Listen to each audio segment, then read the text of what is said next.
This is the TSG Multimedia Podcast for May of 2020. We're sponsored this month by Soundtraxx and the TSG Train Crew on Patreon. Thank you very much. I'm your host, John Abaticola. The shelter-in-place order remains effective in my area, and it's hard to get an idea of when it might be lifted, because the information seems to change every day. And what I mean by that is, just when it looks like the curve is flattening out, there's another spike. So it's basically just a waiting game at this point. So it's a little weird to say this, especially considering all that's been going on lately with this virus thing. But April was a pretty busy month. Now, it wasn't busy in the same way that it might have been if I didn't have to stay at home. But what I mean is that because of the pandemic, there's suddenly about half a dozen various groups that I'm either already a part of or I've been invited to join, and they're all meeting online now through video conferencing technology. I think it's safe to say that these conferences are a lot easier and quicker for people to attend when no one even has to leave the house to do it. And I'm starting to wonder if people will start to realize that it's a lot more convenient to meet this way and to start doing that instead of getting together in person. Something else I was thinking about recently is the idea that the majority of the vehicle traffic in metropolitan areas like where I live is made up of what has now been labeled as non-essential occupations.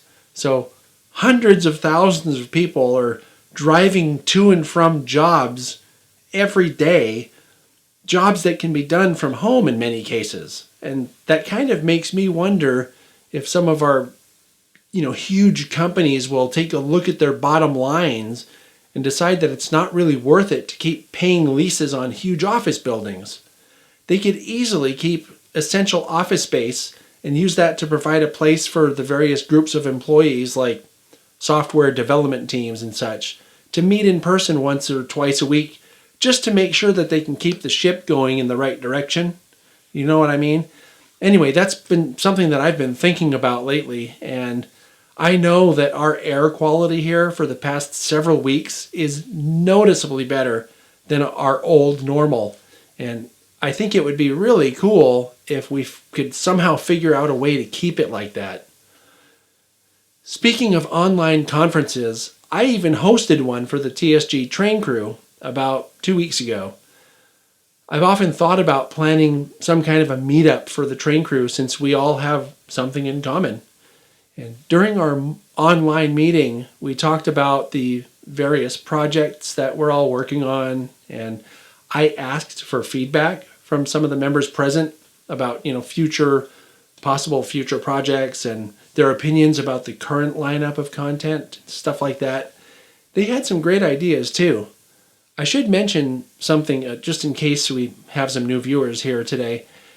I refer to supporters of the channel as the TSG Train Crew, and I have a Patreon page set up so that anyone who's interested can support my work. Supporters get previews and behind-the-scenes access to stuff that's not available really to anybody else. Now I can tell you that they also get a say in what programs are created for the channel too. So thanks to all the train crew who attended our video conference and to all who couldn't as well. I thank you all for your continued support. It's greatly appreciated. Anyway, the first event that I can tell you about from April is when I spoke to my friend Adam Penales about insurance for model railroads. Originally, I'd thought that I would make that a conversation for a podcast interview, like the ones that I've done in the past. But Adam provided so much really great information that I thought it would be better as a standalone program. So instead of an interview here, it's going to be a special episode of Model Railroading 101 that will publish today at 10 a.m. Pacific time. So right after the podcast, you can watch Model Railroading 101 and find out about insurance. On the 19th, we held our second monthly TSG Live Shelter-in-Place webcast. On this episode, I went over a bunch of video tips and tricks that were intended to help the best viewers on YouTube, that's you, make even better videos on their own. We ended up with a fair number of questions too, so the session went on for almost 2.5 hours. Among the other online conferences that I've been taking part in are the Caboose OS check-in series. Those are being held several times a week, and they're from Colorado, hosted by the Colorado Model Railroad Museum, Athearn, and the Caboose Train Shop. These are pretty cool because there's usually a layout being shown and we get to ask questions if we have them. So also there's a Proto 48 group that I've sat in with a couple of times now. The SBHRS has a weekly meeting as a way to catch up since we can't all go to the depot right now. The Pacific Coast region of the NMRA also is having a weekly meeting. And then one of the lunch groups that I meet with in the area here on Tuesdays is continuing to meet online as well. And I also sat in on a video conference with Silicon Valley Lines, a model railroad club from here in town, and that one was a virtual operating session.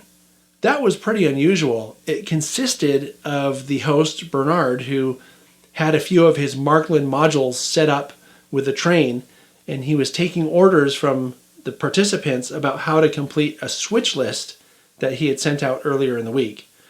That was kind of a cool concept, and I think a lot of people could pick up on that if they want to. Something else I thought was kind of cool that happened last weekend was the first ever virtual NMRA convention. In case you missed it, I believe you can watch it on the NMRA Facebook page. It was basically 24 straight hours of various clinics and layout tours capped off by a virtual hangout from the A Modeler's Life podcast regulars. I have to say that aside from some production-related shortcomings, just that I'm sensitive to because this is what I do, I still think they did a pretty amazing job of putting together such a huge event, and it was on very short notice. The NMRA National Convention was called off very shortly after our last podcast here on the channel, and the virtual one happened only a couple weeks later. So that was pretty impressive. On Saturday the 25th, I participated on the Model Rail Radio show again. That's a podcast. I mentioned this a couple months ago, the first time I called into it. The guy who puts it on, Tom Barbalet, is a local to my area, and he's been doing this show for years, and a lot of interesting people call in. What's funny is Tom posted a video about how he does the audio editing for his show at the request of one of his listeners. And I have to tell you, as someone who does the same kind of work on the audio for all of my video productions here on the channel, it was really fun and kind of refreshing to see someone else who has the same kind of OCD, working on a project like this. The show comes out sounding great too, so it's well worth the time and effort. I'll probably update you when the show that I was on last comes out. I talked to George Bogatuk last weekend about an announcement that Soundtraxx made recently. We're going to have periodic updates like the one you're about to see on the podcast, so let's go to our first ever Soundtraxx Soundbite segment right now. All right, so I got George dialed up on Skype now, so let's go to him and see what he has for us. Hi, George. Hey, John. How you doing? Hey, first of all, I want to say we are a very proud sponsor of your channel. We've been seeing what you've been doing over there. We're very excited to be partnered with you, and we are going to be an official sponsor now for your channel, so we want to thank you for that opportunity. Thank you. And so let's get into it. So first off, recently we announced a new 8-function P&P decoder.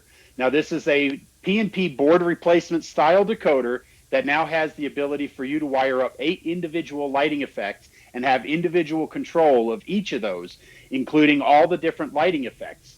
Now, these decoders are going to be available for diesels only. They're going to be an EMD and EMD2, and the EMD2 is a second collection of EMD prime movers, some of the more obscure, unusual versions of those prime movers. So be sure to check the website and the sound selection reference for the differences between which decoder has which sounds. We also have it in a GE, Alco, and then the land of misfit toys known as the Baldwin and Others, where you're going to find things like the UP gas turbine and the genset lives on that Baldwin and Others flavor. Now, these are going to be available at your local retailer, so be sure to check with them first to make sure you get this great decoder. So you said this has 8 functions? Wasn't 6 the max prior to this? 6 was the max. I mean, in most cases, 6 lights is really going to give you a lot, but now we've added 2 extras on that same format circuit board. So now you have individual control. And here's the great benefit is you have actually 8 individual outputs. So that means you have access to all 20 plus of our lighting effects on each of those outputs. So if function 8 you want to have as a Mars light, you can do that. So you have the full complement. And I have this model here that I've actually done a recent installation with one of our PNP 8 decoders. And be sure to check out our YouTube channel to make sure you get subscribed so you can see the installation video. But on this one, we have the headlight and the backup light. We have the ditch lights, the number boards, the step and walkway lights, truck lights, and I've got a little added bonus. And in the cab, we actually have a blue flag. So when I punch the function 15, which is handbrake tie-down, it will also trigger the blue flag, and you'll see that blue light flashing in the dash, and that's your way to let the crew know that they shouldn't move that locomotive until they release the handbrake. And the blue flag is also only able to be done by the person who set it, and so therefore it gives you an opportunity now to tie down your train and make sure nobody's going to touch it beforehand. But you have access to all the lighting effects, so if you want each of the individual lighting effects to do any of the 20 plus, you can do that. Mars lights, gyro lights, strobe lights, rotary beacons, firebox flicker, all of them are accessible on all 8 functions. That's really cool. How much are these things? Now, the retail price of these are going to be $115.95, so they're right in line with the traditional PNP, which is retailed at $110.95. Okay. Yeah, that's not bad at all. Question. Now, what about the best viewers on YouTube? Can I get them some kind of a special deal or something? Yes, absolutely. As part of our sponsorship deal, we want to make sure that the best viewers in YouTube are taken care of. So if you go to our website at soundtraxx.com, during the checkout process, if you enter the code TSG10, you will get 10% discount off of your order. Now, one of the other things we've added to our website, you may notice my shirt, Keep Calm and Play Trains, as we fight our way through this health crisis. This was just something fun we put together. You can get yours at soundtraxx.com as well. Cool. All right. Hey, well, thanks, George, and thanks for the sponsorship. It's greatly appreciated. Yeah, we're happy to do it and proud of it, John. Thanks. Cool. Well, we'll catch you next month. You got it. Cool stuff. And like he said, you can get a discount if you order your decoders from Soundtraxx directly. Just enter the code TSG10 at checkout. Thanks for taking care of the best viewers on YouTube, Soundtraxx. I appreciate it, and I think they do too. I usually talk about upcoming events in the podcasts after I talk to you about what I've been doing, but once again, because of the pandemic, we don't really have any events coming up to talk about. All the events that were planned have been called off, and I gotta tell you, when I say that I want to get out there as much as anybody, I really mean it. But I realize that people who know a lot more about contagious diseases than I do are telling me that it's much better to stay home. So here I am. So instead of upcoming events, I'm going to make a short video about video conference etiquette that I will post to the channel next Wednesday.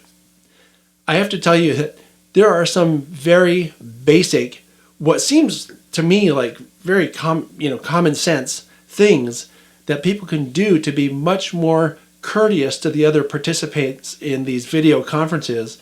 And since we're all still locked down, it seems like a good idea to share some of those ideas as soon as I can get them out there. So now for this month's YouTube program schedule. Today at 10 a.m., so just after this podcast comes out, it's Model Railroading 101, Insurance for Model Railroads. Wednesday, May 6th, this is what I just told you about, How to Be a Good Video Conference Participant, a show about video conference etiquette. Friday, May 8th, there's a product spotlight coming your way. And then Saturday, May 9th, it's the Sierra, Carson, and Truckee HO Scale Layout Tour with Dave Connery.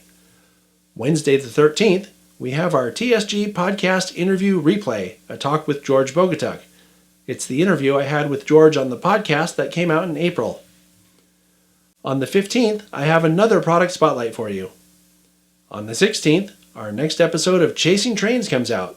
This one is about Fabio's memorable trip to California this past January. On May 17th, we're still sheltering in place, so the next TSG Live Shelter in Place webcast will go on at 4 p.m. Pacific Time. In this episode, I'll be showing the best viewers on YouTube my HO Scale collection. On May 22nd, N-Scale Friday comes your way. On the 23rd, it's the return of Model Railroading 101 with an episode about DTC, or Direct Traffic Control, operations at Silicon Valley Lines. On the 29th, we have another product spotlight in the schedule. Then on May 30th, that's right, May has 5 Saturdays this year, we have Rail Fair.